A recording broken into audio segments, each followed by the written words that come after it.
Bonjour à tous, bonjour à toutes, ravi de vous retrouver pour une vidéo qui sera consacrée à mon dernier livre. Il y a quelques jours, je vous avais présenté un ouvrage consacré à des lettres de prisonniers de guerre qui s'intitulait Visage du Stalag et de l'Oflag, et j'en avais profité pour vous parler de mes autres livres consacrés aux correspondances anciennes. Aujourd'hui, c'est un thème différent, c'est un livre différent, c'est un opuscule de 70 pages, puisque j'écris de préférence des choses assez petites.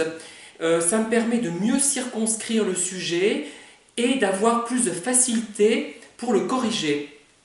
Et c'est lié aussi à mon angoisse par rapport au temps, et j'ai toujours peur de ne pas avoir le temps de finir un ouvrage ou de m'enliser dans un livre s'il s'étend sur 600-700 pages. C'est énorme, 600-700 pages, si on veut vraiment bien traiter un sujet, être rigoureux, avoir un style bien travaillé, puisque moi je mets très longtemps pour écrire. En fait, non, le premier jet est rapide, mais je le reprends 5, 6, 7 fois.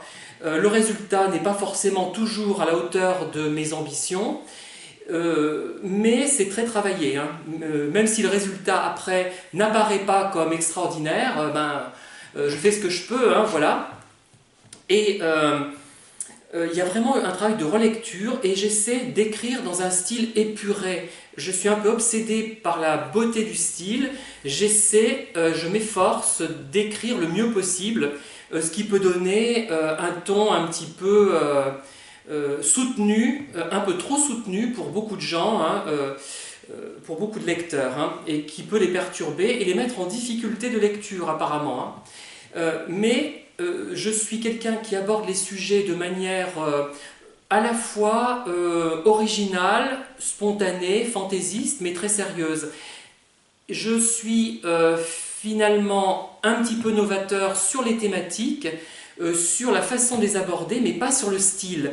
J'aime vraiment que le style soit respectueux de la grammaire, de la syntaxe, du vocabulaire soutenu, et j'essaie toujours d'écrire de manière soutenue. Rien à faire, je ne peux pas me relâcher dans le style. Par contre, je me relâche complètement souvent dans les intrigues quand j'écris un roman ou des nouvelles et des romans qui paraissent déconcertants au grand public, et je ne le fais pas exprès. Au début, j'étais persuadé que c'était tout bête, tout simple ce que j'écrivais, mais apparemment ça pose problème, puisqu'on ne comprend pas forcément où je veux en venir. Bon, c'est étonnant, mais c'est comme ça. Enfin, quand il y a des lecteurs réceptifs, ils comprennent, mais c'est rare. Alors, donc j'en viens au livre d'aujourd'hui, donc c'est mon 48e, puisque ceux que j'écris sont généralement assez petits, j'ai écrit quelques pavés, mais très peu, il traite du cimetière Saint-Jean de Thiers. C'est mon premier livre sur Thiers. Alors, au départ, je voulais simplement rééditer un opuscule, une petite feuille en fait, que j'ai trouvée chez une amie qui habitait rue des Ors, 76 rue des Ors, dans ses papiers. J'en avais fait des scans et je voulais simplement le publier puisque c'était une personne, une certaine Elisabeth Archimbaud, qui était inhumée au cimetière Saint-Jean de Thiers. Voilà, je voulais juste faire une présentation de cette petite brochure de quelques pages, elle fait 8-9 pages, et m'en tenir là, faire juste une présentation succincte du cimetière et ne pas aller beaucoup plus loin. Voilà. Mais au fur et à mesure, je me suis dit, mais je vais essayer quand même de présenter de façon plus approfondie ce cimetière Saint-Jean. Et j'ai trouvé sur YouTube notamment une vidéo de Michel Sablonnière, un passionné d'histoire locale que j'ai croisé et qui m'a d'ailleurs autorisé à utiliser ses contenus. Bien sûr, j'ai cité mes sources, c'est important, et je vous mettrai la vidéo de Michel Sablonnière après la mienne, pour que vous voyez à quoi je fais allusion. Et donc, ensuite, je me suis dit, il faut aussi que j'essaie de voir aux archives ce qu'il en est dans les comptes rendus de mairie et dans les journaux de l'époque. Alors, le problème, c'est que les registres de mairie, les comptes rendus de conseils de mairie, en fait, sont un peu lacunaires. Certains volumes manquent, ce qui fait que je n'ai pas eu l'intégralité des informations. La responsable de plus des archives était absente à ce moment-là. Elle aurait sans doute pu me conseiller vers d'autres sources, hein, j'en suis persuadé. Et donc j'ai écrit des pages historiques sur le cimetière Saint-Jean, mais elles sont sans doute lacunaires, même si j'ai réuni quand même pas mal d'informations, hein. Alors, et de toute façon, je serai amené à faire d'autres livres, au moins un autre livre sur le cimetière Saint-Jean, dans les années qui viendront, si je vis suffisamment longtemps pour cela. Voilà, donc ce n'est que partie remise, et là c'est surtout un premier livre sur Thiers, et avec les défauts qu'il peut avoir, hein. Je ne suis pas un grand génie ni de l'histoire ni de l'écriture, mais j'ai fait au mieux, et j'ai eu un correcteur qui est historien, lui, et qui m'a permis d'éviter de trop grosses bourdes, je pense, hein. Alors, j'ai intitulé donc ce livre « L'inconnu du cimetière Saint-Jean », puisque je fais allusion à un personnage, Élisabeth Archambault, née Joubert, qui réside d'une certaine manière dans ce cimetière Saint-Jean, et elle est tellement oubliée finalement que c'est devenu une inconnue. Et vous savez que j'aime bien ces titres avec l'inconnu. L'inconnu du lac de Guéry, un roman que j'ai écrit en 2007 quand j'étais au Mont d'Or, et d'ailleurs qui a fait parler beaucoup de lui, mais de façon négative, puisque les gens n'y comprenaient strictement rien, et certaines personnes l'ont même lu 3 fois sans le comprendre. Bon. On peut penser que ça avait un certain intérêt, puisque lire un livre 3 fois, il faut le faire, hein. Donc c'est quand même finalement assez flatteur. Et j'avais écrit aussi L'inconnu du cimetière Saint-Hilaire, après mon voyage à Marville et Bar-le-Duc, en Lorraine donc, hein. Et donc c'était un roman, un gros roman, et une nouvelle. L'inconnu cimetière Saint-Hilaire, c'était une nouvelle.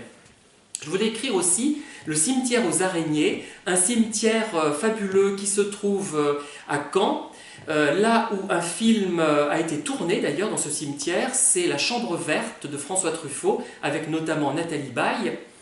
Voilà, et il est fabuleux, hein, vraiment. Et là, c'est le cimetière Saint-Jean. Alors mon approche, telle que je l'explique, elle est historique. Bon, il y a vraiment des éléments historiques dans cette histoire. Je me suis référé à des archives, hein. C'est pas la première fois que je le fais, mais c'est une des premières fois. Elle est philosophique, entre guillemets, parce que je ne suis pas un grand philosophe, mais c'est quand même un peu philosophique comme approche, et poétique. Alors en fait, c'est grâce à une lectrice qui écrit de la poésie que j'ai pris conscience que mes récits avaient une connotation poétique. Puisque je pensais avant que tout le monde visait la poésie. Un écrit qui n'a pas quelque chose de poétique, un film qui n'est pas un peu poétique, même s'il est réaliste, j'ai du mal à complètement adhérer et m'y passionner. Je dis franchement, hein, ce que je pense. Et moi, je pensais que c'était nécessaire, mais même malgré moi, malgré nous, la poésie s'infiltre, en fait, hein. Comme le disait Robert Bresson, vous connaissez les films, Les Dames du Bois de Boulogne, Le Journal d'un curé de campagne, Les Anges du péché. Il disait que la poésie s'infiltre dans le film à notre insu, finalement, hein. On ne décide pas d'écrire un récit poétique, la poésie vient. Et d'ailleurs, je n'ai jamais décidé de faire quoi que ce soit. Tout est venu à moi. C'est-à-dire que le cimetière Saint-Jean, j'ai écrit quelque chose sur le cimetière Saint-Jean, mais je n'ai pas dit, tiens, demain je vais écrire sur le cimetière Saint-Jean.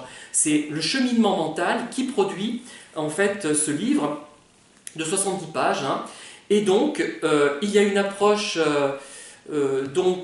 basée sur la vidéo de Michel Sablonnière, qui répertorie en quelque sorte bon nombre de familles thiernoises des temps passés, dont je les cite. Je parle aussi de certaines célébrités, mais assez légèrement, hein, d'Antoine Guillemot, l'entomologiste, de Gabriel Marc, le poète, et aussi et surtout, je dirais, de Prosper Marilla. Et notamment d'un tableau que j'ai trouvé sublime, qui est d'un éclat rose, absolument fabuleux.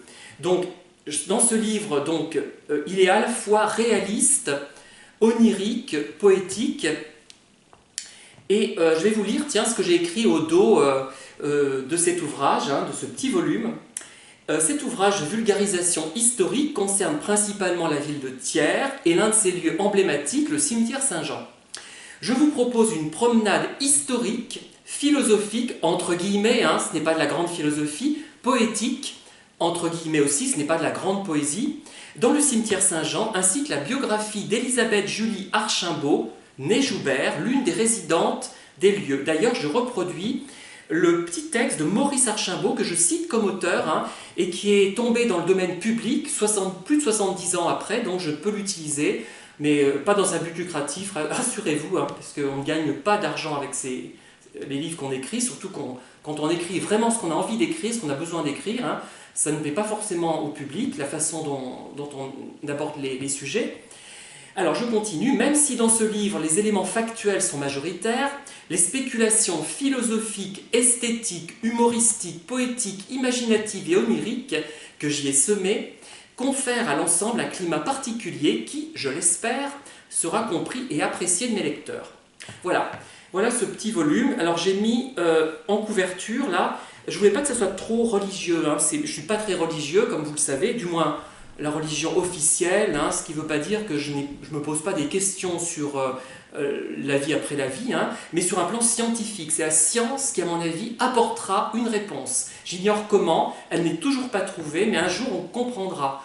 Et j'ai mis donc cette grille avec cet ange-là, une grille un peu rouillée, mais que je trouve très belle, qu'on voit dans d'autres cimetières d'ailleurs. Ce n'est pas spécifique à Thiers, mais ce n'est pas pour le côté religieux, mais parce qu'elle me plaisait esthétiquement.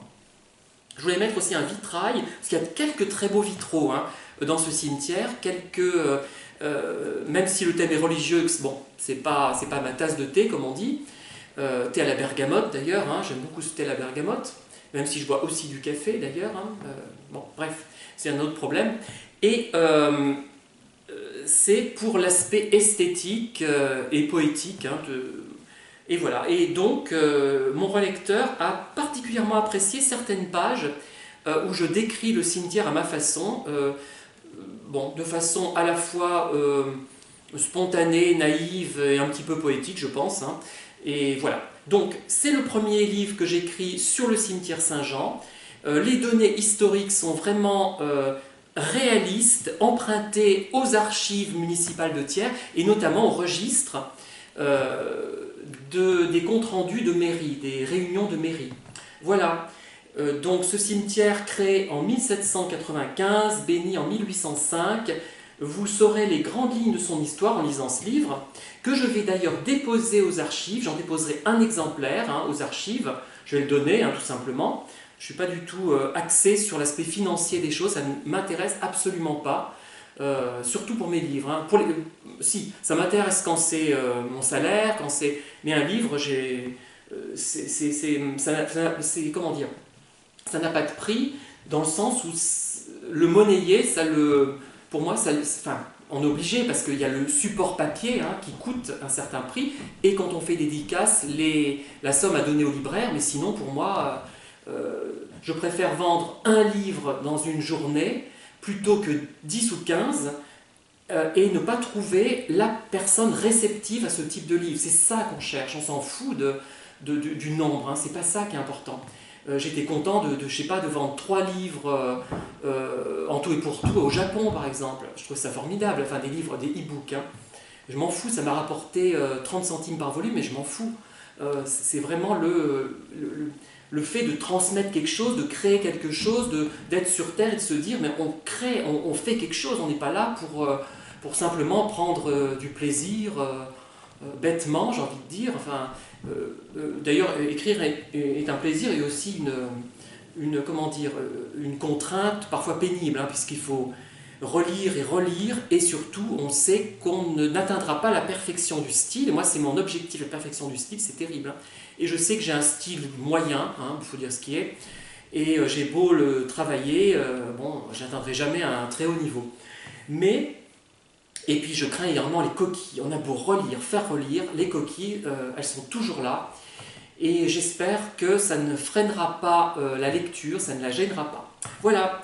Donc, une promenade historique de vulgarisation, philosophique entre guillemets, poétique, dans le cimetière Saint-Jean, et la biographie par son fils d'Élisabeth Julie Archambault, née Joubert. Je vous remercie de m'avoir écouté et je vous dis à très bientôt pour une nouvelle vidéo. À bientôt.